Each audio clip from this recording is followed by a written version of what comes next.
Hi students, तो आगे बढ़ेंगे। इलेक्ट्रोस्टैटिक, फोर्स, फील्ड और पोटेंशियल इन टॉपिक्स के हम नीट और एआईपीएमटी में पूछे हुए क्वेश्चंस डिस्कस कर रहे हैं। इसके पहले हमने 16 क्वेश्चंस पिछले वीडियो में डिस्कस किए थे। आगे बढ़ते हैं।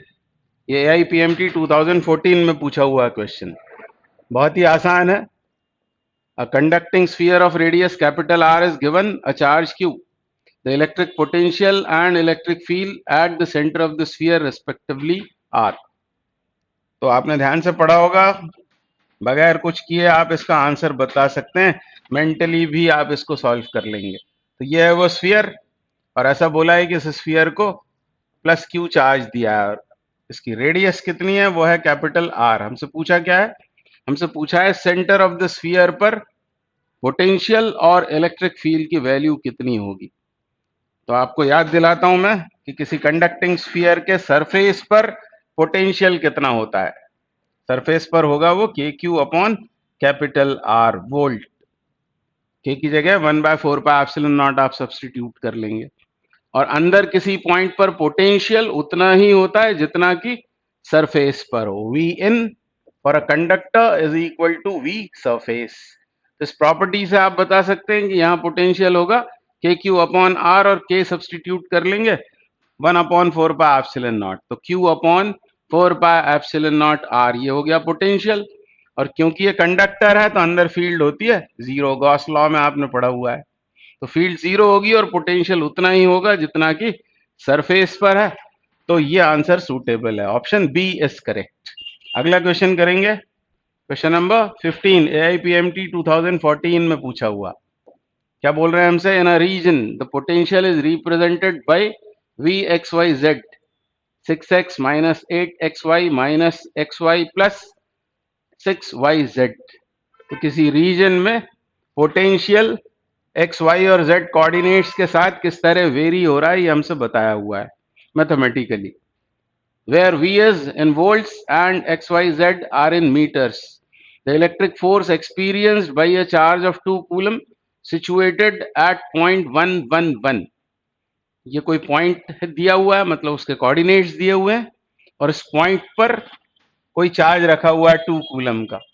इस 2 कूलम के चार्ज ने कितना इलेक्ट्रिक फोर्स एक्सपीरियंस किया, ये हमको बतलाना है। तो हमको करना क्या पड़ेगा?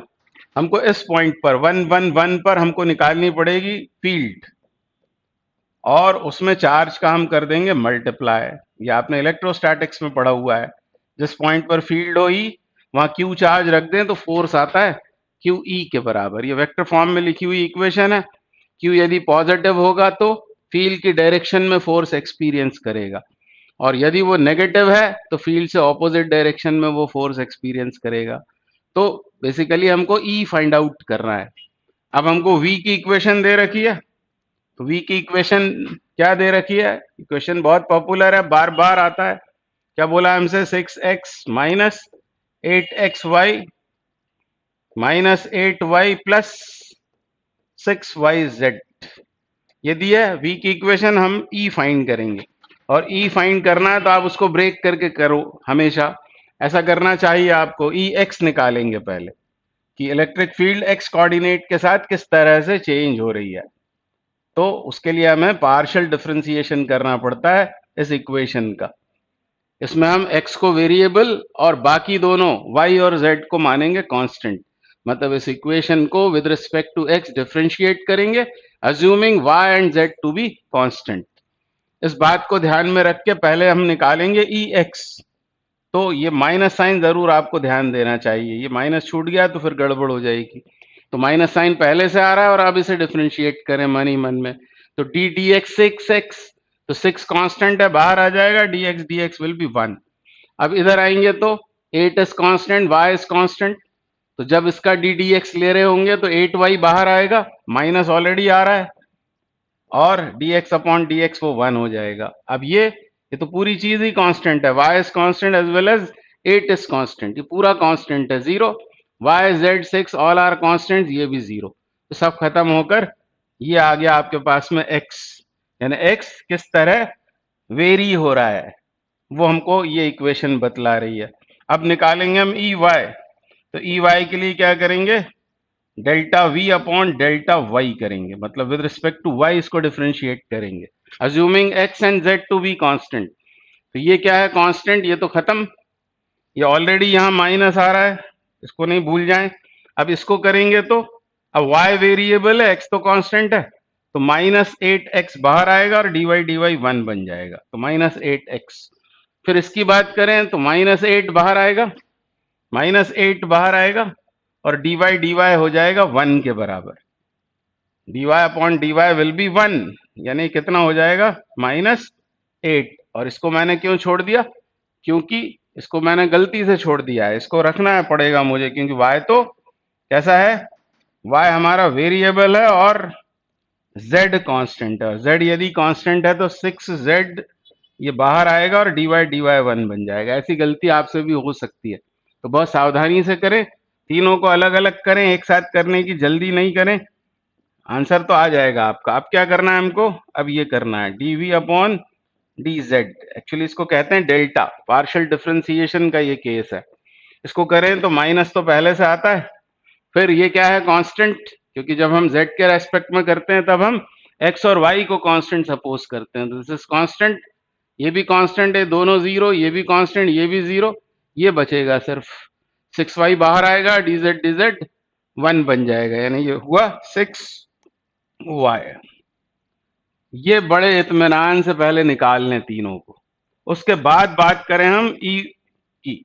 वेक्टर फॉर्म में लिखना चाहते हो तो ऐसा लिख सकते हैं, यहां पर मैं बल्कि वैल्यू डालकर ये फाइंड कर लेता हूं कि 0.111 पर इलेक्ट्रिक फील्ड कितनी है, डायरेक्टली उसका मैग्नीट्यूड निकाल कर क्यू का उसमें मल्टीप्लाई कर देंगे, क्योंकि हमसे फोर्स का सिर्फ मैग्नीट्यूड पूछा हुआ है।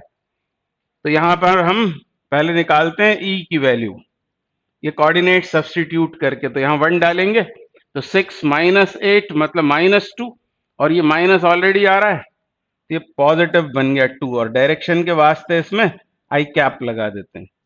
तो ये इस पॉइंट पर इलेक्ट्रिक फील्ड मिली हमको एक्स डायरेक्शन में, ठीक है। वाई में आएंगे तो यहाँ पर एक्स की जगह 1 डालेंगे और यहाँ 1 डालेंगे, तो ये 8 और 8 -16, -16 प्लस 10 कितना बचेगा -10, और ये माइनस की वजह से वो प्लस हो जाएगा, +10j ऐसा हुआ।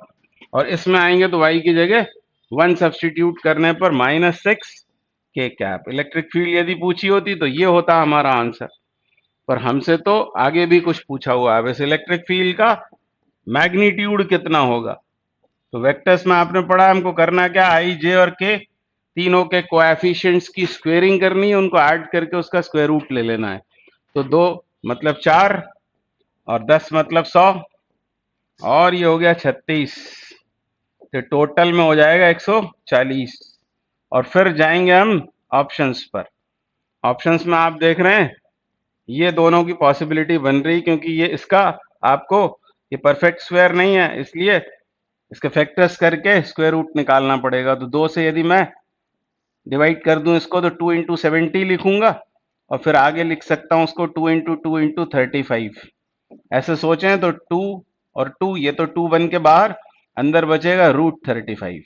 तो ये क्या है, इलेक्ट्रिक फील्ड का मैग्नीट्यूड। और अब ये फोर्स आप बतला सकते हो, मैग्नीट्यूड उसका बताना है, 2 कूलम चार्ज है और ये है इलेक्ट्रिक फील्ड, और ये इलेक्ट्रिक फील्ड आएगी किसमें, न्यूटन पर कूलम में, क्योंकि सब कुछ SI में ही चल रहा है, मतलब 2 और इसका मल्टीप्लीकेशन कर देना है, बस ये आपका आंसर होगा 4√35। और आप निकाल क्या रहे हैं फोर्स, तो ऑब्वियसली आएगा न्यूटन में, and so option D is correct. तो बहुत ही अच्छी प्रॉब्लम है, इसकी प्रैक्टिस आपको होनी चाहिए, वहां पर प्लस माइनस साइन की कुछ गड़बड़ हुई तो फिर हमारा नुकसान हो सकता है, इसकी प्रैक्टिस जरूर कर लेनी चाहिए। अगला क्वेश्चन करेंगे, question 16।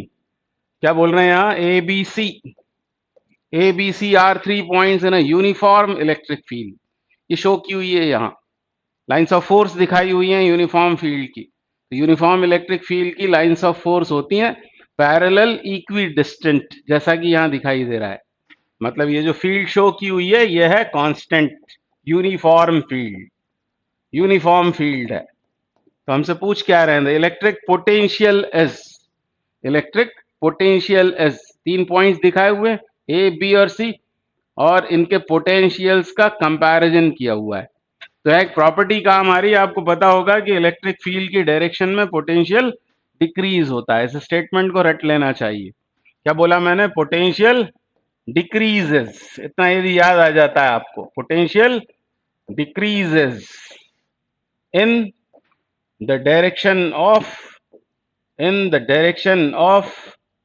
Electric field, in the direction of electric field. ये स्टेटमेंट यदि याद आ गया, और ये स्टेटमेंट आया कहां से है? तो जब आपने इलेक्ट्रिक फील्ड और पोटेंशियल में रिलेशनशिप पढ़ा होगा, is equal to minus D V upon D R, तब ये आपको बताया गया होगा। इतना भी यदि याद आ जाता है तो आप देख रहे हैं इधर बढ़ने पर क्या होगा? पोटेंशियल डिक्रीज होगा, मतलब सबसे कम किसका होगा? ए का। सबसे कम होगा ए का, उसके बाद होगा सी का पोटेंशियल, और सबसे ज्यादा किसका होगा? बी का। क्योंकि इधर बढ़ने पर पोटेंशियल डिक्रीज होता है, मतलब सबसे ज्यादा कहां होगा? वो बी पर, और यही हमसे पूछा हुआ है। ऑप्शन बी करेक्ट हो जाएगा, maximum at B. Theoretical question है पर अच्छा क्वेश्चन है, तो इस स्टेटमेंट को आगे के लिए हम याद रखें। Potential decreases in the direction of electric field. Actually minus sign बतलाता है हमको कि इलेक्ट्रिक फील्ड की डायरेक्शन में बढ़े तो पोटेंशियल फॉल होता जाता है, डिक्रीज होता चला जाता है। तो question number 17, two pith balls carrying equal charges are suspended from a common point by strings of equal length. The equilibrium separation between them is r. Now the strings are rigidly clamped at half the height. The equilibrium separation between the balls now becomes. ये पहले figure में आप देख रहे हैं, ये हैं वो दो पिथ बॉल्स, और दोनों पर हैं इक्वल चार्जेस। अब मान लेते हैं चार्ज है Q, और इनके बीच की ये दे रखी है हमें सेपरेशन R। जब ये इक्विलिब्रियम में आ गई बॉल्स, तब इनके बीच की सेपरेशन है R, और ये पॉइंट ऑफ सस्पेंशन से सेंटर, इन दोनों को ज्वाइन करने वाली लाइन का सेंटर ये है y डिस्टेंस पर। ऐसा हमको फिगर क्वेश्चन के साथ में दिया हुआ है। तो इक्विलिब्रियम की क्या कंडीशन होती है, तो आपने पढ़ा हुआ होगा, मैं आपको फिर भी याद दिलाता हूं कि मान लो ये है कोई बॉल, एक बॉल को हम कंसिडर कर रहे हैं इन दोनों में से। ये यदि एक बॉल है, इसके ऊपर चार्ज है Q, तो इस पर फोर्सेस कौन कौन से आ रहे होंगे? तो एक फॉर्मूला हम डिराइव करेंगे और तब आगे बढ़ते हैं। फिर तो इसके ऊपर चार्ज है Q, कौन कौन से फोर्सेस आ रहे होंगे? तो एक तो होगा इसका वेट डाउनवर्ड्स, ऐसा क्वेश्चन आपने ऑलरेडी किया होगा। दूसरा होगा फोर्स ऑफ रिपल्शन, क्योंकि दोनों कैसे हैं? सिमिलर चार्जेस हैं, तो दोनों के बीच आएगा रिपल्शन, और रिपल्शन कितना होगा? KQ² अपॉन R², जो ये सेपरेशन दे रखी है। और तीसरा फोर्स होगा टेंशन का फोर्स।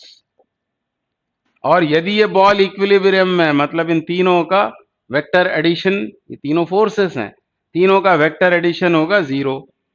या फिर क्या करते हैं, हम इनको रिजॉल्व कर लेते हैं। इस एंगल को हमने सपोज कर लिया थीटा, इस एंगल को सपोज कर लिया है हमने थीटा, तब फिर ये एंगल भी थीटा होगा, और इस टी को करते हैं हम रिजॉल्व। इसका इधर एक कंपोनेंट आएगा टी कॉस थीटा, और इधर कंपोनेंट आएगा टी साइन थीटा। और अब यदि T sine theta KQ² upon R² हो, और टी कॉस थीटा यदि mg हो, तो नेट फोर्स इसके ऊपर हो जाएगा 0 के बराबर। तो ऐसी दो इक्वेशंस बनाकर आप tan थीटा निकाल सकते हैं। तो T sine theta equals to KQ² upon R², ऐसा होगा। और T cos theta will be equal to mg। ये ऑलरेडी आपने किया हुआ है, मैंने बस याद दिलाया आपको। तो tan थीटा कितना होगा? तो tan थीटा होगा, टी कैंसिल आउट, डिवाइड कर रहे हैं इसको, तो KQ² अपॉन mg/R²। ये डायरेक्टली आपको याद आ गया होगा। ये केस 1 में अभी हाल फिलहाल। अब क्या किया उन्होंने? अब बोल रहे हैं now the strings are rigidly clamped at half the height.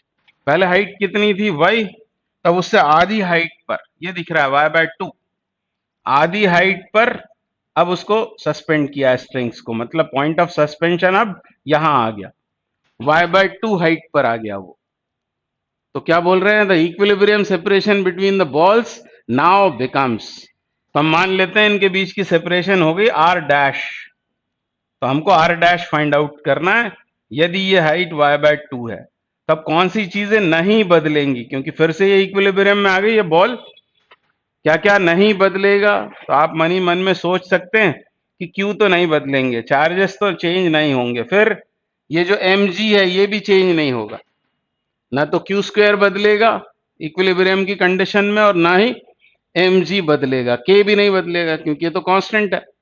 मतलब बदल जाएगा तो वो है एंगल, ये एंगल अब जरूर बदल जाएगा। ज्योमेट्री से भी पता लग रहा है आपको कि एंगल मान लो हो गया थीटा डैश, तो इस इक्वेशन में आएंगे क्योंकि ये दोनों के लिए वैलिड है, दोनों के लिए वैलिड है। इन जनरल हम ऐसा लिख सकते हैं, और क्योंकि k और mg और क्यू स्क्वायर ये सब क्या है कांस्टेंट्स, तो इस बेसिस पर हम बोल सकते हैं कि tan theta will be inversely proportional to R square, ऐसा हम बोल सकते हैं tan theta inversely proportional to R square. और अब हम दोनों केसेस को करते हैं कंपेयर। तो कंपैरिजन में tan थीटा डैश मतलब बाद में बना हुआ ये वाला angle tan theta dash upon tan theta, तो मुझे क्या लिखना पड़ेगा, क्योंकि इनवर्स प्रोपोर्शन का रिलेशनशिप है तो यहां लिखना पड़ेगा मुझे आर स्क्वायर और यहां लिखना पड़ेगा मुझे आर डैश स्क्वायर, ऐसा मुझे लिखना पड़ेगा। आर इज नोन, पहली वाली कंडीशन का आर पता है, आर डैश हमको पता करना है। अब ट्रिग्नोमेट्री लगाकर tan थीटा डैश और tan थीटा की वैल्यूज निकालते हैं। tan थीटा डैश कितना होगा, तो हाफ डिस्टेंस कितनी होगी r'/2, क्योंकि tan थीटा होता है परपेंडिकुलर अपॉन बेस, तो ये होगा r dash upon y/2, r'/2 और नीचे आएगा y/2। ये तो लिखा मैंने value of tan theta dash. tan theta कितना होगा, तो वो होगा r/2 अपॉन y, पर उसे तो रेसिप्रोकेट करना है, मतलब y जाएगा ऊपर और नीचे आएगा r/2, तो ये 2 यहां पहुंच गया। इस तरह आपको सॉल्विंग करना पड़ेगी, ये y से y कैंसल आउट, 2 से 2 कैंसल आउट, तो ऐसी इक्वेशन आपको मिल गई। और अब ध्यान देंगे हमको चाहिए क्या है, हमको चाहिए R dash in terms of R. इधर क्या क्या बच रहा है मैं दोबारा लिख रहा हूं, यहाँ 2r dash upon r, 2r dash upon r equals to r square upon r dash square. r dash चाहिए, इसको इधर ले जाते हैं तो ये बन जाएगा r डैश क्यूब्ड, और इस r का इधर मल्टीप्लाई यानी r क्यूब, और नीचे क्या आ जाएगा, नीचे आ जाएगा 2। और अब ले लेते हैं इसका क्यूब रूट, तो क्यूब रूट लेने पर क्या होगा, ये तो r बन जाएगा और इसका क्यूब रूट क्या होगा, तो क्यूब रूट 2 लिखना पड़ेगा, और यही हमारा आंसर हो जाएगा। तो आंसर सी करेक्ट हो गया है, answer C is correct, r upon cube root 2, cube root 2। तो ये क्वेश्चन 17 का आंसर है। तो अच्छा क्वेश्चन है, ये जो हमने किया है इसके ऊपर भी क्वेश्चन फ्रेम होता है, बार बार पूछा जाता है, इवन जेई में तक इसको पूछते हैं, तो इसको अच्छे से देख लेना चाहिए। अगला क्वेश्चन, क्वेश्चन नंबर भूल गया मैं, क्या बोल रहे हैं 17, तो फिर ये 18 हो गया। ये नंबर इसलिए क्योंकि आपको पता है कि वो टेलीग्राम ग्रुप पर या आर्काइव्स की शीट्स मैंने दी हुई हैं आपकी हेल्प के लिए। क्या बोल रहे हैं, an electric dipole moment P is placed in an electric field of intensity E. The dipole acquires a position such that the axis of the dipole makes an angle theta with the direction of field. तो मान लेते हैं electric field है ऐसी, ये है electric field, हमसे बोला हुआ है कि यूनिफॉर्म इलेक्ट्रिक फील्ड है, बोला है क्या, नहीं बोला है, पर मानकर ऐसा ही चलेंगे कि ये यूनिफॉर्म इलेक्ट्रिक फील्ड है। और इस यूनिफॉर्म इलेक्ट्रिक फील्ड में इलेक्ट्रिक डायपोल मोमेंट P वाला कोई डायपोल कैसी पोजीशन ले रहा है, इस तरह की पोजीशन की, एक्सिस ऑफ डायपोल मतलब वेक्टर P और वेक्टर E इनके बीच एंगल है थीटा, मतलब this is how the dipole is placed, this angle is theta, this is angle between vector P and vector E, assuming that the potential energy of the dipole to be 0 when theta is 90। तो ये भी standard बात है, आपको याद होगा कि theta जब कितना होता है 90, उस कंडीशन पर जब ये होता है, उस कंडीशन में जब ये होता है डायपोल, तब उसकी पोटेंशियल एनर्जी जीरो होती है, उसको जीरो यानी रेफरेंस मान लिया जाता है, और फिर किसी पोजीशन की हम बतलाते हैं पोटेंशियल एनर्जी। दोनों के स्टैंडर्ड फॉर्मूले हैं। The torque and potential energy of the dipole will respectively be. तो टॉर्क आपको याद दिला रहा हूं मैं, स्केलर फॉर्म में तो वो ऐसा होता है, P sine theta. P is electric dipole moment vector का मैग्नीट्यूड, ई इलेक्ट्रिक फील्ड का मैग्नीट्यूड, और साइन थीटा, तो इसमें P ये इलेक्ट्रिक डायपोल मोमेंट वेक्टर का मैग्नीट्यूड, E इलेक्ट्रिक फील्ड का मैग्नीट्यूड, और इसमें थीटा क्या है? थीटा है angle between P and E। तो यही आंसर है। और क्या, टॉर्क तो मिल गया हमको, P साइन थीटा। तो P साइन थीटा वाले 3 आंसर्स हैं, डी तो इनकरेक्ट हो गया। उसके अलावा फिर पोटेंशियल एनर्जी थीटा की कंडीशन की कितनी होती है, तो उसका एक स्टैंडर्ड फॉर्मूला है, पी कॉस थीटा। मैं आपको याद दिलाता हूं कि वर्क डन का आपने फॉर्मूला यदि पढ़ा होगा तो वो होता है P cos theta 1 minus cos theta 2। मतलब थीटा 1 से थीटा 2 की पोजीशन में इसको ले जाएं डायपोल को घुमाकर, तो इतना वर्क डन करना पड़ता है, P cos theta 1 minus cos theta 2। और पोटेंशियल एनर्जी इस तरह डिफाइन होती है, थीटा कंडीशन की पोटेंशियल एनर्जी वो ये होती है, work done in rotating the dipole from 90 degree to theta. और 90 डिग्री पर हम उसको जीरो सपोज कर लेते हैं पोटेंशियल एनर्जी को, इसलिए 90 से थीटा किया है, रेफरेंस से थीटा की पोजीशन में। ये सब बहुत डिटेल में हम डिस्कस कर चुके हैं ऑलरेडी। तो बस यहाँ 90 डालेंगे तो cos 90 कितना होता है? cos 90 इज जीरो, और यहाँ आएगा cos थीटा, ये माइनस साइन भी आएगा। तो potential energy in the condition theta is minus P cos theta. This is the standard formula जो यहाँ भी लिखा है मैंने। तो कौन सा ऑप्शन सही हो जाएगा फिर? अब तो ये सही होना चाहिए, क्योंकि स्टैंडर्ड रिजल्ट्स ही हमसे पूछे हुए हैं। ये है टॉर्क, इस कंडीशन में जब ये है डायपोल तब का ये टॉर्क है, और तब की ये पोटेंशियल एनर्जी है। Option A is correct. ये पूछा था AIPMT 2012 में। अगला क्वेश्चन 19वां, क्वेश्चन 19 क्या बोल रहे हैं? 4 point charges minus capital Q minus small q, 2Q and 2 capital Q are placed one at each corner of a square. The relation between capital Q and small q for which the potential at the center of the sphere is 0. तो इसको underline कर लेना चाहिए हमेशा। Potential है कि field है, दो ही चीजें होती हैं इस चैप्टर में, फील्ड या पोटेंशियल। पर हमको उस समय खुद को याद दिलाना चाहिए कि बात पोटेंशियल की हो रही है, तो गड़बड़ होने के चांसेस कम रहेंगे। और नहीं तो कई बार ये होता है कि हम बात पोटेंशियल की हो रही होती है और हम ध्यान ही नहीं देते और हम फील्ड निकाल कर आ जाते हैं और बाद में पछताते हैं। तो ऐसा ना हो, तो इन चार्जेस को पहले यहाँ पर रख लेते हैं चारों वर्टाइसेस पर। तो ये माइनस कैपिटल Q, फिर ये माइनस स्मॉल q। ऑर्डर का भी बड़ा महत्व होता है, इसलिए सावधानी से लिखें, यूं चलें या यूं चलें। और यह है 2Q, 2 कैपिटल Q। ऐसा वो एक स्क्वायर, और स्क्वायर के चारों वर्टाइसेस पर ये 4 चार्जेस रखें, one at each corner of the square. The relation between capital Q and small q, हमें रिलेशन चाहिए कैपिटल Q स्मॉल q के बीच यदि सेंटर पर पोटेंशियल 0 है। तो यहां पर पोटेंशियल 0 बोल रहा है वो। तो एक बात जो मैं बच्चों से हमेशा बोलता हूं कि स्क्वायर का डायगोनल हमें रटा होना चाहिए। यदि साइड है ए तो डायगोनल इज ए रूट 2, वहां टाइम खराब नहीं करें। और half of diagonal is A by root 2। Even equilateral triangle के लिए भी इनको याद कर लेना चाहिए। जो उसका ऑल्टीट्यूड होता है, वो ऑल्टीट्यूड कितना है, फिर सेंट्रॉइड उसको किस रेशो में डिवाइड करता है, वो सब याद होना चाहिए हमको। उसकी बड़ी हेल्प मिलती है एग्जाम्स में। तो a root 2 is diagonal of the square, half of diagonal is A by root 2। तो अब करना क्या पड़ेगा हमको? यहां पोटेंशियल को करना है हमें 0, यानी हर चार्ज यहां पोटेंशियल प्रोड्यूस करेगा और उसको कर डालना है हमको 0। और पॉइंट चार्ज के पोटेंशियल का फॉर्मूला लगाना है कि Q अपॉन R पर चार्ज को साइन के साथ में सब्सटीट्यूट करेंगे, क्योंकि positive produces positive potential, negative produces negative potential. तो हर बार क्या होगा? हर बार आप K लेंगे, चार्ज लेंगे जो भी गिवन है, अपॉन क्या करेंगे? डिस्टेंस। यहां आएगी डिस्टेंस, तो हमेशा ये होना है कि k सेम रहेगा और d भी सेम रहेगा हर एक में, चारों चार्जेस के लिए, क्योंकि ये चारों चार्जेस सेंटर से सिमेट्रिक हैं। ये सब डिस्टेंसेस a/√2 के बराबर होंगी, सबकी डिस्टेंसेस, और k भी हमेशा आएगा उसमें कांस्टेंट।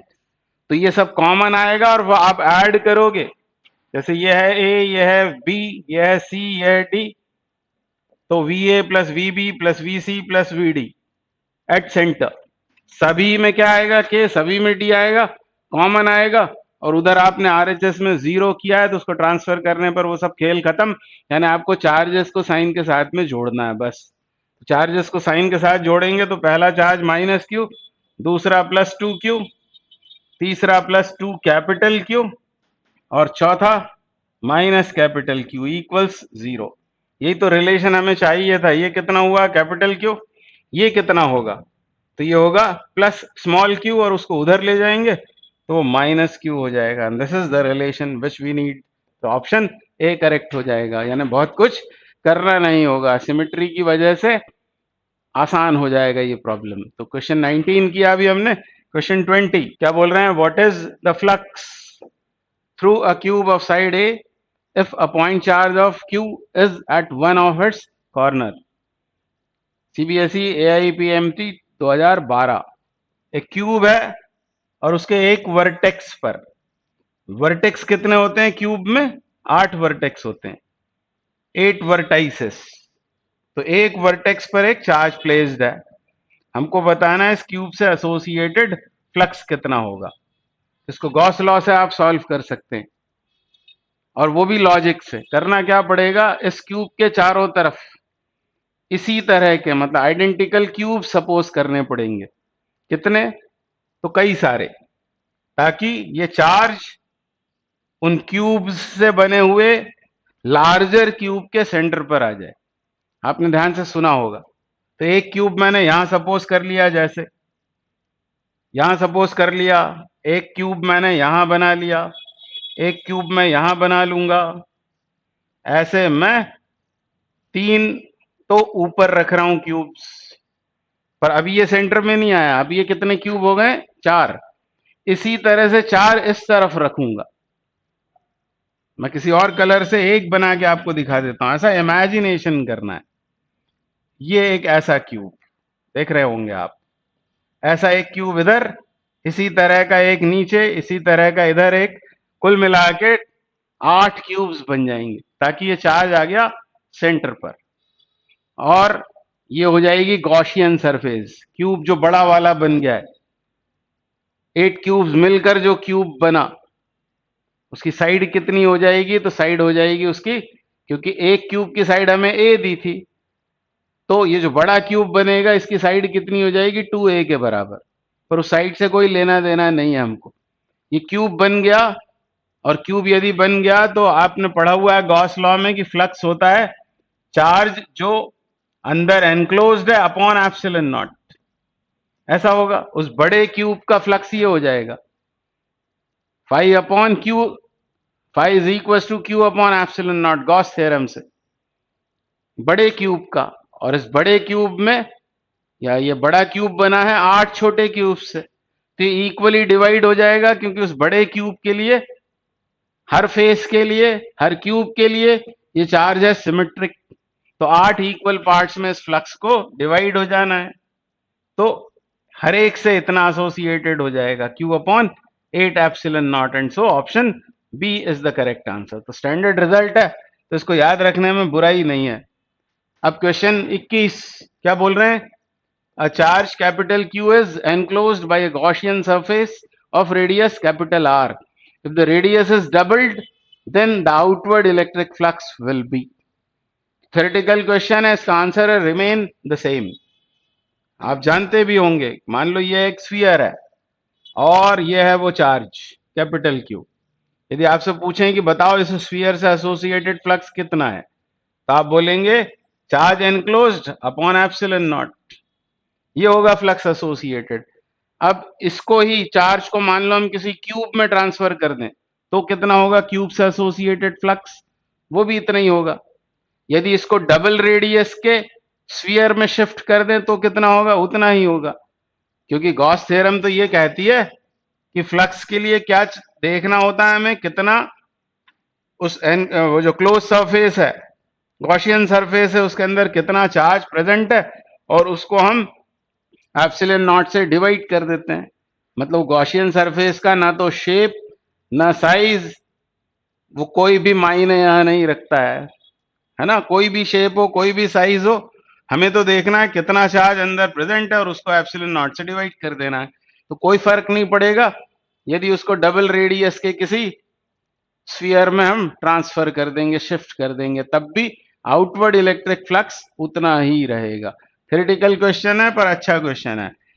अब क्वेश्चन नंबर 22 क्या बोल रहे हैं यहाँ, 4 electric charges plus Q minus Q are placed. तो यहाँ फिगर दिया हुआ है साथ में क्वेश्चन के। ये हैं वो 4 charges plus Q and minus Q are placed at the corners of a square of side 2L। Side दे रखी है 2L के बराबर। The electric potential at point A, ये है वो पॉइंट A।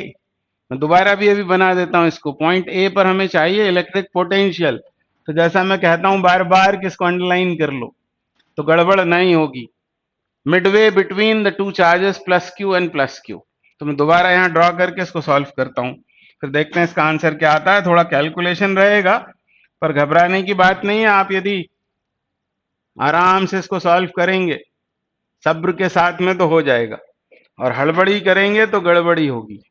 तो ये प्लस क्यू पहला चार्ज, फिर ये दूसरा चार्ज प्लस क्यू, इन दोनों को ज्वाइन करने वाली इस लाइन का ये मिड पॉइंट है। बेसिकली वो क्या दिया हुआ है आपको, स्क्वायर जिसकी साइड कितनी है, साइड है 2L के बराबर, और ये है वो पॉइंट A जहां आपको चाहिए है पोटेंशियल, जहां आपको पोटेंशियल फाइंड आउट करना है। बाकी दोनों चार्जेस कौन कौन से हैं, तो ये है माइनस क्यू और ये भी है माइनस क्यू, और दोनों बल्कि चारों क्या है, पॉइंट चार्जेस हैं।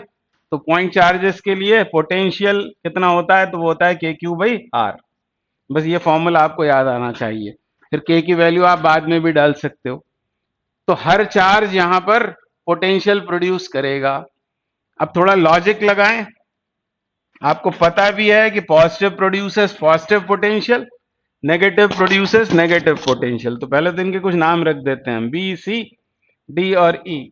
तो इनको पुकारने में अच्छा रहेगा। तो ये A पर हमको चाहिए पोटेंशियल, तो potential due to charge at B वो कितना होगा, K, फिर चार्ज अपॉन डिस्टेंस। तो ये डिस्टेंस कितनी होगी, half of side of the square. Square की साइड 2L दी है तो ये L होगा, इतना होगा। और इतना ही पोटेंशियल ये भी प्रोड्यूस करेगा, इतना ही ये करेगा। चार्ज भी सेम है, डिस्टेंस भी सेम है, इसका डबल कर दिया जाए तो काम थोड़ा आसान हो जाएगा। अब क्या होगा, अब हमें ये डिस्टेंस पता करना पड़ेगी। यहां पर गलती हो सकती है। अब ये कितना है, ये L, ये 2L है, ये L है, ये 2L है। तो पाइथागोरस थ्योरम लगाएंगे, under root of 4L square plus L square, मतलब 5L स्क्वायर का रूट, मतलब L√5। ये होगा L√5। Same is true with this is also L√5। और जब आप पोटेंशियल निकालेंगे इससे तो माइनस चार्जेस का ध्यान रखना, नेगेटिव प्रोड्यूसेस नेगेटिव पोटेंशियल। तो KQ upon distance, distance is L√5, और जितना पोटेंशियल इसने प्रोड्यूस करना है उतना ही इसने करना है नेगेटिव में, यानी ये डबल हो गया, ये डबल हो गया। अब इसमें से क्या क्या हम बाहर कर सकते हैं, तो K बाहर आएगा, इसको हम लिख सकते हैं 1/4πε0। फिर क्या बाहर कर सकते हैं इसमें से 2Q, और L भी बाहर आ जाएगा। अंदर बचेगा कितना, तो यहां आएगा 1 और यहां आएगा 1/√5।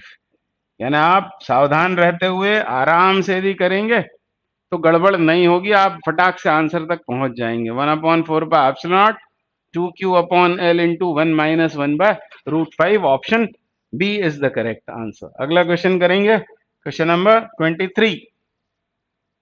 क्या बोला जा रहा है, टू पॉजिटिव आयंस। आयन क्या होता है, जिसने इलेक्ट्रॉन लूज या गेन कर लिए हो उसको आयन कहते हैं, पता ही होगा आपको। पॉजिटिवली चार्ज आयन है मतलब उसने इलेक्ट्रॉन्स लूज किए होंगे। तो two positive ions each carrying a charge q are separated by a distance d।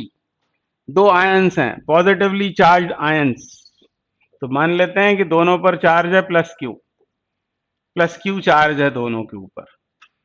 और क्या बोला है, बोला, मानना नहीं था बल्कि बोला हुआ है कि चार्ज क्यू है दोनों पर, are separated by a distance D, इनके बीच की सेपरेशन दे रखी है डी। फिर क्या बोल रहे हैं, if F is the force of repulsion between the ions, the number of electrons missing from each ion will be E being the charge on an electron. तो बहुत ही आसान क्वेश्चन है। अब ये आपने जब चार्ज की प्रॉपर्टीज पढ़ी होंगी तब आपको पता होगा, यदि इन दोनों पर ही दोनों आयंस हैं, दोनों पर पॉजिटिव चार्ज है, मतलब दोनों ने इलेक्ट्रॉन्स लूज किए होंगे, और मान लें कि n इलेक्ट्रॉन्स लूज करने पर ये इतना चार्ज आया है, तो q बराबर होता है n e के बराबर। ये लगाना है आपको, बस q की जगह आपको n e सब्स्टिट्यूट करना है और उसमें से आपको n निकाल देना है, कूलम्स लॉ लगाना है। तो बस फोर्स दे रखा है आपको, फोर्स ऑफ रिपल्शन है कितना F। तो फोर्स ऑफ रिपल्शन के लिए इक्वेशन लिखते हैं कूलम्स लॉ से, तो F बराबर क्या आएगा, 1/4 फिर प्रोडक्ट ऑफ चार्जेस, तो हर एक पर कितना चार्ज n e, तो उसकी स्क्वेयरिंग कर दें तो n स्क्वायर e स्क्वायर, और दोनों के बीच की सेपरेशन कितनी है d, और इसमें से हमको ये निकालना है n स्क्वायर, पहले n स्क्वायर और फिर n निकाल देना है। तो क्या हो जाएगा, cross multiplication 4 pi epsilon not into D upon, क्या आएगा, एफ भी आएगा यहाँ एफ भी आएगा, और नीचे क्या आएगा, नीचे आएगा ई स्क्वायर। ऐसा हुआ और फिर इसका स्क्वायर रूट ले लेना है, तो 4 पाई एप्सिलॉन नॉट एफ, यहाँ गलती की है मैंने, यहाँ गलती की है, डी स्क्वायर आएगा, तो 4 pi epsilon not D square F upon E square, इसका रूट ले लेना है, तो वो आंसर मैच हो जाएगा कोई ना कोई। तो देखते हैं क्या होगा, 4 pi epsilon not F D square upon E square, और जिसके नीचे इसको लिखा है वही आंसर है, आंसर सी इज करेक्ट। तो आसान क्वेश्चन है। क्वेश्चन 24 क्या बोल रहे हैं, square, a square surface of side L meter in the plane of the paper is placed in a uniform electric field E, volt पर मीटर में फील्ड दी हुई है, ये दिख रही है वो यूनिफॉर्म इलेक्ट्रिक फील्ड, जैसा अभी हमने बात की थी, यूनिफॉर्म इलेक्ट्रिक फील्ड की लाइंस ऑफ फोर्स इक्विडिस्टेंट और पैरेलल होती हैं। तो ये दिखाई हुई है हमें इलेक्ट्रिक फील्ड इस तरह से है, acting along the same plane at an angle theta with horizontal side of the square as shown in the figure। मतलब ये जो है स्क्वायर सरफेस का जो प्लेन है उसी प्लेन में इलेक्ट्रिक फील्ड एक्ट कर रही है, यूनिफॉर्म इलेक्ट्रिक फील्ड, मतलब इलेक्ट्रिक फील्ड का प्लेन और उस सरफेस का प्लेन सेम है, बस कुछ एंगल पर वो एक्ट कर रही है। ऐसे एक्ट कर रही होती है इलेक्ट्रिक फील्ड तो हम बोलते उसके वो कैसी है, एंगल 0 पर है, ऐसे होती तो 90 पर प्लेन सेम है दोनों का। With horizontal side of the square as shown in the figure, the electric flux linked with the surface in unit volt meter is।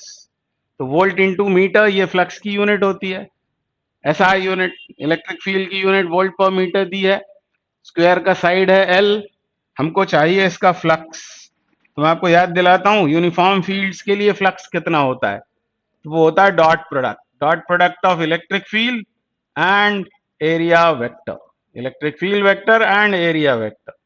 Flux scalar quantity है, इसको ओपन करेंगे तो क्या लिखेंगे, ये कॉस थीटा, मतलब हमें क्या क्या देखना है, हमको देखना है इलेक्ट्रिक फील्ड, तो वो है ई।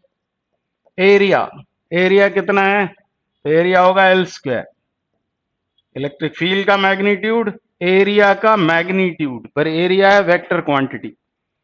अब हमको देखना पड़ेगा angle between electric field vector and area vector. तो आपने सुना होगा कि एरिया की जो डायरेक्शन होती है वो होती है नॉर्मल ड्रॉन आउटवर्ड, मतलब हमको ऐसा पेन यहाँ रखकर देखना पड़ेगा इस स्क्वायर सरफेस के ऊपर, ऐसा पेन रखेंगे तो ये होगी एल स्क्वायर की डायरेक्शन, मतलब एरिया की डायरेक्शन।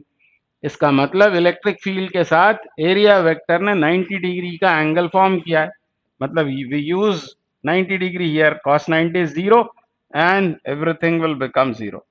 तो फ्लक्स कितना होगा इसका, जीरो। मतलब थियोरेटिकल क्वेश्चन है ये, तो मैंने आपको समझाया। तो याद आना चाहिए कि एरिया वेक्टर क्वांटिटी है।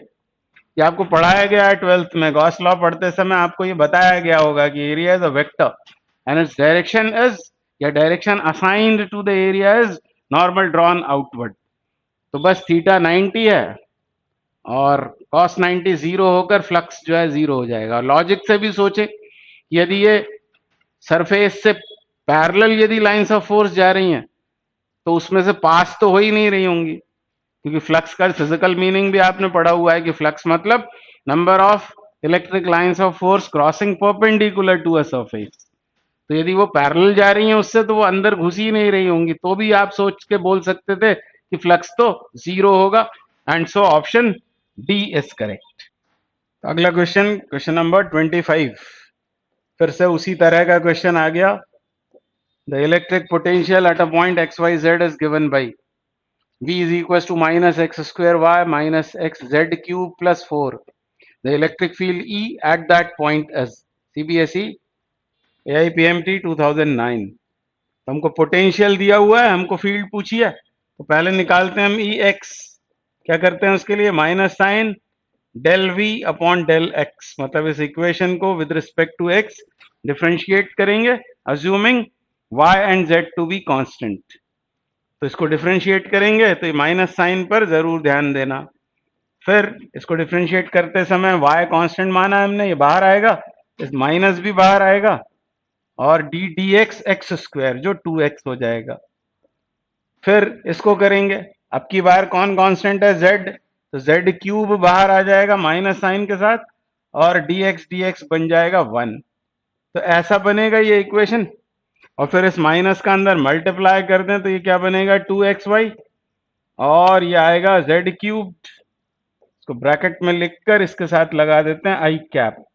तो ये आ गई फील्ड इन एक्स डायरेक्शन, मतलब जो नेट फील्ड है उसका एक्स कंपोनेंट निकल आया। तो आपका आंसर तो पहले ही मैच हो गया है, आप देख रहे हैं ये इसका आंसर हो जाएगा, ये हमने चेक लगा दिया है, ऑप्शन ए इज करेक्ट। तो आगे करने की जरूरत नहीं है, मान लो आपकी इच्छा है तो कर भी सकते हैं। ई वाई कितना होगा, minus del V upon del Y, with respect to Y इसको डिफरेंशिएट करेंगे। क्या करेंगे, अब यहाँ पर हमने किसको वेरिएबल माना, वाई को, एक्स इज कॉन्स्टेंट, कि माइनस पहले से आएगा, फिर माइनस एक्स स्क्वायर बाहर, डी वाई 1 हो गया, और y वेरिएबल एक्स जेड दोनों कांस्टेंट हैं, ये जीरो वो भी जीरो, तो बस ये आ गया plus x square, plus x square. और पहचान के लिए इसके साथ जे कैप लगा देंगे, वेक्टर फॉर्म में लिखना है, मतलब y डायरेक्शन का कंपोनेंट फील्ड का, तो आएगा प्लस एक्स स्क्वायर जे कैप। तो आप इसको पूरा सॉल्व करना, छोड़ना नहीं, हो सकता है आपको तीनों सॉल्व करना पड़े। अभी तो ये मैच हो गया, मतलब ये कोई ट्रिक विक नहीं है, करना तो आपको पड़ेगा ही। अब ये तीसरा वाला कंपोनेंट निकालते हैं, ई जेड। तो ई जेड, और इसी तरह से ब्रेक करके करना चाहिए, गलती होने की पॉसिबिलिटी कम हो जाएगी। ब्रेक करके ही करो, थोड़ा सा वक्त ज्यादा लगेगा, पर कुछ लोग तो इसको देख के ही छोड़ देंगे क्वेश्चन को, कि ये पता नहीं क्या लिखा हुआ है मैथ्स की लैंग्वेज में, हमको नहीं पता, जबकि आसान है, बहुत ही आसान, मतलब कैलकुलस भी ऐसी कोई बहुत भयानक वाली नहीं लग रही है। अब जेड के रिस्पेक्ट में इसको करेंगे, तो ये दोनों तो वेरिएबल कांस्टेंट्स हैं, छोड़ दिया जीरो, इधर वेरिएबल बनेगा माइनस एक्स, और D D Z of Z cube is 3z square, 3z square है ना। फिर ये माइनस साइन का अंदर मल्टीप्लाई कर दिया तो 3xz square, this is E Z, और इसके साथ में लगा देंगे के कैप। तो ये वेरीफाई हो गए दोनों, यानी ऑप्शन ए इसका करेक्ट हो गया। 3 concentric spherical shells have radii A, B and C, A is less than B is less than C, and have surface charge densities plus sigma, minus sigma and plus sigma respectively. If VA, VB, VC denote the potentials of the three shells, then for C equals to A plus B, we have. तो आपने समझ लिया होगा question, 3 concentric spherical shells हैं जिनके हमको दिए हुए हैं रेडियाई। इनर मोस्ट की रेडियस है ए, क्योंकि ए है सबसे कम, फिर इस मिडिल वाले की रेडियस है बी, और इस आउटर मोस्ट वाले की रेडियस है सी, और इनकी सरफेस चार्ज डेंसिटीज हमको दी हुई हैं। इसका मतलब चार्जेस उनकी सरफेस पर डिस्ट्रीब्यूटेड हैं, यानी ये कंडक्टिंग शेल्स होंगे। Surface charge density inner most की दी है प्लस सिग्मा, फिर ये माइनस सिग्मा, और इसकी डेंसिटी दी हुई है प्लस सिग्मा, और एक रिलेशन हमको दिया हुआ है between the radii, C equals to, मतलब आउटर मोस्ट की रेडियस कैसी है, ये इनर स्फीयर्स के रेडियस के एडिशन के बराबर है, C equals to A plus B. तब हमको बताना है वी ए वी बी और वी सी में रिलेशनशिप। वी ए मतलब इस वाले स्फीयर के सरफेस पर पोटेंशियल, वी बी मतलब यहां पोटेंशियल, और वी सी मतलब इधर पोटेंशियल। इन तीनों के बीच हमको रिलेशनशिप बतलाना है। तो एक प्रॉपर्टी यहां काम आएगी, क्या याद आना चाहिए, ये क्वेश्चन पहले AIPMT 2009 में पूछा गया और उसके बाद JEE मेन में पूछा। क्या प्रॉपर्टी ध्यान आना चाहिए कि किसी conducting shell, charged conducting shell के बाहर पोटेंशियल होता है KQ upon small r। Small r is distance of the observation point from the centre. फिर सरफेस पर KQ अपॉन कैपिटल R, यदि शेल की रेडियस कैपिटल R हो, और अंदर पोटेंशियल उतना ही होता है जितना कि सरफेस पर है। एक तो ये प्रॉपर्टी ध्यान आना चाहिए। फिर यहाँ क्योंकि कोसेंट्रिक स्फीयर्स हैं, जब आप VA फाइंड करेंगे, इसको समझ लेते हैं, फिर मैं आपको इसको सॉल्व करके दिखाता हूँ, आप पूरा डिस्कशन ध्यान से सुनना। VA चाहिए होगा तो क्या करेंगे, VA के होने की तीन वजहें हैं, तीन कारण हैं। एक तो खुद इसका चार्ज, और इनर मोस्ट के लिए जब हम यहाँ पोटेंशियल निकाल रहे हैं तो ये पॉइंट इस स्फीयर के लिए कहाँ है, सरफेस पर, और इन दोनों के लिए है अंदर। तो पोटेंशियल तीन कारणों से होगा, एक तो खुद का चार्ज, और फिर इन दोनों का चार्ज। इसके लिए वो सरफेस पर है पॉइंट, और इन दोनों के लिए है वो इनसाइड पॉइंट। तो हमको तीन पोटेंशियल्स निकालकर साइन के साथ उनको ऐड करके मिलेगा नेट पोटेंशियल। जैसे मैं VA फाइंड कर रहा हूं, तो क्या आएगा VA में, तो इसके लिए हमें सरफेस फॉर्मूला लगाना है। तो क्या आएगा, वो प्रोपोर्शनैलिटी कांस्टेंट, फिर चार्ज, चार्ज होगा सिग्मा इंटू इसका सरफेस एरिया, मतलब 4πa², ये होगा। थोड़ा ज्यादा है कैलकुलेशन, पर एक बार इसको कर लेंगे तो वो हैबिट में रहेगा आपको, फिर जल्दी हो जाएगा आपसे, या सिमिलर टाइप का क्वेश्चन आने पर बन जाएगा। अपॉन क्या करना होगा, यहाँ मुझे इसकी खुद की रेडियस लेना होगी, क्योंकि हम सरफेस वाला फॉर्मूला लगा रहे हैं। अब इसके लिए क्या होगा, तो इसका चार्ज नेगेटिव है, ध्यान देना, तो माइनस साइन ले लिया मैंने ऑलरेडी पहले से ही। और यहाँ क्या होगा, सिग्मा इंटू उसका अपना सरफेस एरिया, मतलब 4πb², अपॉन, अब आपको वो प्रॉपर्टी लगानी है। इसके लिए यदि इनसाइड पॉइंट है तो अंदर पोटेंशियल उतना ही होगा जितना कि उसकी सरफेस पर है, तो रेडियस क्या लेंगे यहाँ b, और इसका चार्ज पॉजिटिव है तो यहाँ क्या आएगा, plus k into sigma into 4πc², surface area into surface charge density, upon इसके लिए वो इनसाइड पॉइंट है तो इसकी रेडियस c है तो यहाँ c लेना पड़ेगा। ये आएगा नेट पोटेंशियल एट A। और इसको अब सॉल्व करना है, मान लो आपको, इसको सॉल्व करते हैं, फिर रब भी कर देंगे, इसको बाद में हटा भी देंगे। ये हमको बार बार यूज करना है क्योंकि इसी तरह का काम करना है। B से एक B, एक C से एक C कैंसिल, ज्यादातर क्वांटिटीज बाहर आ रही हैं, K भी बाहर, उसके अलावा 4π सिग्मा भी, ये भी कॉमन बाहर। और क्या बचेगा, यहाँ बचेगा सिर्फ A, यहाँ A बचेगा, वहां पर -B सेकेंड टर्म में, और थर्ड टर्म में +C। और अब C की जगह सब्सटीट्यूट कर सकते हैं हम वो जो कंडीशन हमें दी है, C इक्वल्स टू है A प्लस B, तो यहाँ A प्लस बी सब्सटीट्यूट करते हैं, तो K इंटू 4π सिग्मा, फिर क्या लिखूं मैं, A minus B plus C, A plus B, तो B कैंसिल आउट, ये 2A बन गया।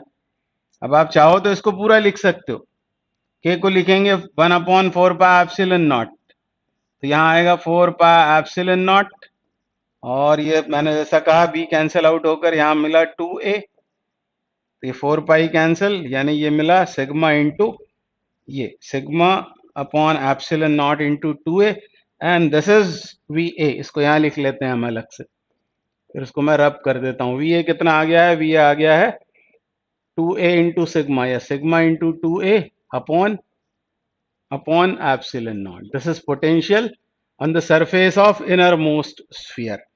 और अब हम निकालेंगे, अब हम निकालते हैं इसको VB को, VB निकालते हैं तो VB कितना होगा, तो VB होगा K आएगा, फिर क्या आएगा, यहां पर तो सिग्मा अपॉन सिग्मा इंटू 4 पाई ए स्क्वायर ही लेना पड़ेगा। चार्ज यहां निकाल रहे हैं, अब ये पॉइंट इसके लिए कहां है, आउटसाइड है, आउटसाइड है तो यहां B लेना पड़ेगा हमको, तो अब नहीं होगा ये कैंसिल, देख रहे हैं आप।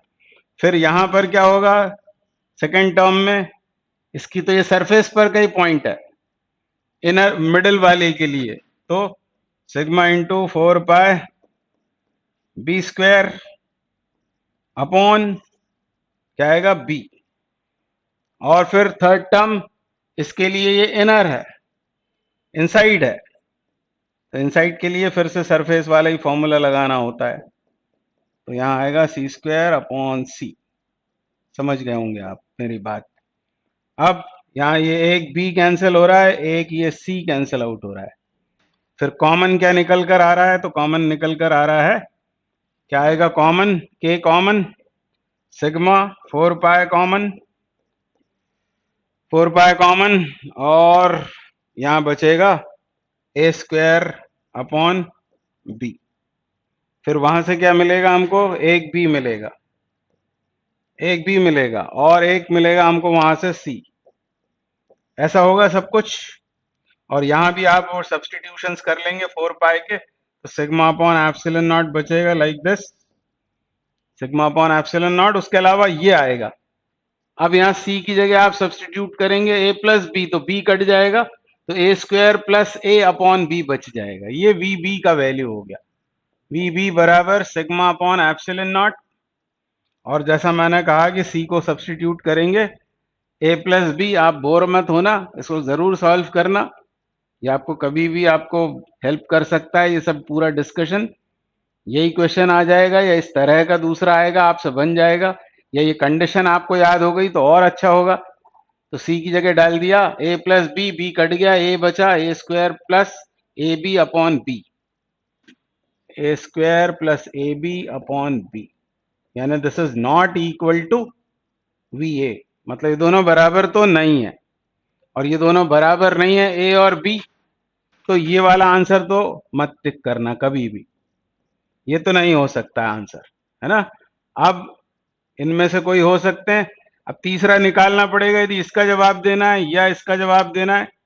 VA VB बराबर नहीं है, ये यहां ठीक हो रहा है, पर ये देखना पड़ेगा हमको कि VB VC के बराबर है क्या, ये देखना पड़ेगा अभी हमको। VB VA तो बराबर नहीं है, मतलब अभी हमको आगे सॉल्विंग करना ही पड़ेगी, कोई चारा नहीं है उसके अलावा। तो ये मैंने VB लिख दिया है, अब मैं बनाता हूं VC के लिए इक्वेशन, VC के लिए इक्वेशन। अब VC की इक्वेशन बनाने के लिए फिर से हमको वही प्रॉपर्टीज ध्यान में लाना पड़ेंगी। VC लिखता हूं मैं, VC कहाँ है, मतलब पॉइंट C कहाँ है, तो इस वाले के लिए बाहर, इस वाले के लिए बाहर, और खुद के लिए सरफेस, वो फॉर्मूले लगेंगे। तो K into sigma 4 pi A square upon C, ये इसकी वजह से यहाँ पोटेंशियल, मिडल वाले की वजह से पोटेंशियल कितना आएगा, K इंटू 4 पाई B स्क्वायर अपॉन C, ऐसा सेंटर से लेना होती है क्योंकि डिस्टेंस हमको, और खुद के लिए क्या होगा, तो plus K into sigma into 4 पाई C स्क्वायर अपॉन C, तो ये एक C कट गया, कॉमन में क्या आ गया, तो कॉमन में आ गया सिग्मा अपॉन एप्सिलॉन नॉट, जैसा पहले हुआ था। और यहाँ क्या बचेगा, यहाँ बचेगा ए स्क्वायर बाय C, यहाँ क्या बचेगा minus B square upon C, और उधर से बचेगा प्लस C। इसको आपको सॉल्व करना पड़ेगा, तो अब क्या करें, VC बराबर सिग्मा अपॉन एप्सिलॉन नॉट, और इसकी सॉल्विंग के लिए क्या कर सकते हैं हम एक काम करते हैं कि पहले तो एलसीएम ले लेते हैं, तो एलसीएम आएगा C, तो यहाँ बचेगा A square minus B square, ये आएगा प्लस C स्क्वायर, और C स्क्वायर मतलब A plus B whole square, यानी A square plus B square plus 2AB, ऐसा लिख सकते हैं, ऐसा लिख सकते हैं हाल फिलहाल। फिर क्या हो रहा है, यहाँ B स्क्वायर कट रहा है, बी स्क्वायर कट गया, यानी ये बचा 2a square, 2a square, 2a square plus 2ab, उसमें से 2a यदि कॉमन ले लें तो अंदर बचेगा a प्लस बी, और a प्लस बी ये c के बराबर है, तो ये कैंसल आउट होकर 2a मिला। यानी आप यदि सब्र रखेंगे तभी आप ये पहचान पाएंगे कि यहां भी 2a आ रहा है, मतलब ये दोनों बराबर हैं। VA is equal to VC but not equal to VB and so option A is correct। तो मेरे हिसाब से ये एक डिफिकल्ट क्वेश्चन पूछा गया होगा उस समय 2009 में। इसका आंसर जनरली लोग ये टिक करके आए क्योंकि कुछ किताबों में ये आंसर बताया हुआ है, पता नहीं क्यों है वो, पर इसका सही सॉल्यूशन ये है। It's answer must be this, मतलब VA is not equal to VB but it is equal to VC, so option A is correct। तो इस क्वेश्चन पर स्पेशल ध्यान आपको देना चाहिए। क्वेश्चन 27, क्वेश्चन नंबर 27 क्या बोल रहे हैं? Thin conducting ring of radius R is given a charge plus Q। ये दिखाई हुई है एक रिंग दिखाई है और इसको कुछ चार्ज दिया है। मैं दोबारा इसको बना लेता हूं, यहां पर ये है वो रिंग और इसको कुछ दिया हुआ है चार्ज, तो वो उसकी इस लेंथ में सरकमफेरेंस पर डिस्ट्रीब्यूट हो जाएगा चार्ज, और इसकी खुद की रेडियस है capital R। The electric field at centre O of the ring due to the charge on part A के B। ये इन्होंने पॉइंट लिया है A, फिर इसको बोला है K बीच में, और ये है B, मतलब ये क्वाड्रेंट है, ये एंगल 90 डिग्री है।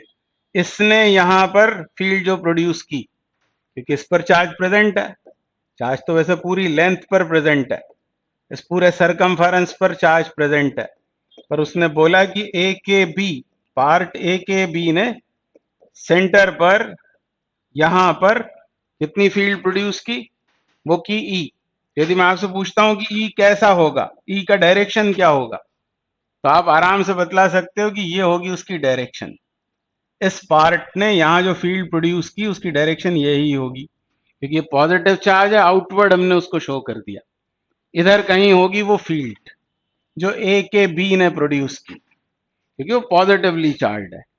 अब the electric field at the centre due to the charge on the part A C D B. A यहां पर लिया है इन्होंने सी, डी और बी, मतलब ये जो 3/4 पार्ट बचेगा उसने यहाँ कितनी फील्ड प्रोड्यूस की है, ये हमसे पूछा हुआ है। तो आसान है ये क्वेश्चन, क्योंकि हमको ये याद आना चाहिए कि किसी चार्ज रिंग के सेंटर पर फील्ड होती है 0, और यदि इस पार्ट ने यहां ई प्रोड्यूस की है तो बचे हुए ने भी यहां ई ही प्रोड्यूस की होगी, ई ही प्रोड्यूस की होगी, और वो कैसी होगी, इससे ऑपोजिट डायरेक्शन में, मैग्नीट्यूड सेम, डायरेक्शन बिल्कुल ऑपोजिट होगी उसकी, यानी ई होगी वो अलोंग ओ के, या इसको इन्होंने ओ बोला है, मैंने सी बोल दिया है, तो ये ओ के, मतलब इस डायरेक्शन में ई प्रोड्यूस की होगी, ई अलोंग ओ के, मतलब आंसर बी इज करेक्ट। अब आप सोच रहे होंगे ऐसा कैसे हो सकता है, तो ऐसा नहीं बोला इसने कि चार्ज यूनिफॉर्मली डिस्ट्रीब्यूटेड, ऐसा तो बोला नहीं है, ऐसा नहीं बोला है।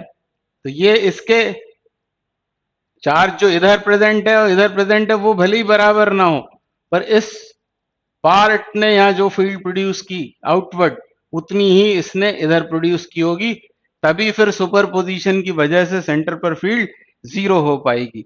ऐसा इसका हमको जस्टिफिकेशन देना पड़ेगा। तो ये पूछा गया है AIPMT 2008 में, बहुत ही अच्छा क्वेश्चन है। तो अभी next question, question number 28, the electric potential at a point in free space due to a charge q coulomb is q times 10 raised to the power 11 volt। किसी चार्ज q की वजह से फ्री स्पेस में किसी point पर potential दे रखा है हमको q times 10 raise to the power 11। तो पॉइंट चार्ज से हम जानते हैं पोटेंशियल r डिस्टेंस पर कितना होता है, 1/4 pi epsilon not charge upon distance. यहां लेंगे हम ऑब्जर्वेशन पॉइंट की उस पॉइंट चार्ज से डिस्टेंस। ये हमको दे रखा है कितना, q times 10 raise to the power 11 volt, इसीलिए मैंने ये कांस्टेंट यहां पर लिया हुआ है। ये हमको गिवन है कंडीशन, हमको बताना है क्या, electric field at that point. उसी पॉइंट पर हमको बतलाना इलेक्ट्रिक फील्ड कितनी होगी। तो यहां आप देख रहे हैं ये Q कैंसल आउट, तो यहां से हमको R की वैल्यू मिल गई। डिस्टेंस जो नहीं बताया था वो हमको यहां से मिल जाएगा। R बराबर होगा 1/4πε0, ये आएगा। R को मैं ले गया हूं LHS में, ये आ जाएगा इधर डिनोमिनेटर में, तो 1/10⁻11 और ये आएगा किस में, मीटर में।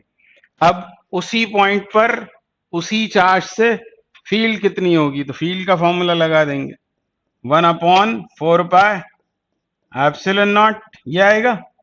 और फिर क्या आएगा, चार्ज अपॉन डिस्टेंस स्क्वायर, मतलब R स्क्वायर, यानी इसकी अब हमको करना पड़ेगी स्क्वेयरिंग।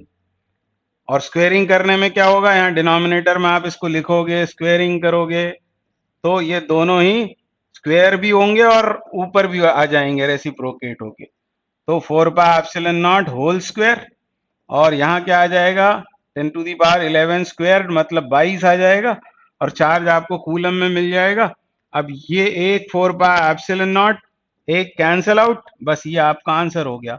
आप फाइंड क्या कर रहे हो, ई, तो ई आपको मिल गया। कितना मिल जाएगा, अब ये सब मल्टीप्लाई करके जिस भी हालत में उसको लिखा होगा वो हमको बतला देना है। तो ऐसा लिखा है ये 4πε0Q टाइम्स 10⁻, कितना, 22, और यूनिट लिखी हुई है वोल्ट पर मीटर, जो इलेक्ट्रिक फील्ड की एक और यूनिट है। न्यूटन पर कूलम के अलावा कभी कभी उसको वोल्ट पर मीटर में एक्सप्रेस करते हैं। And so option A is correct. तो आसान क्वेश्चन है।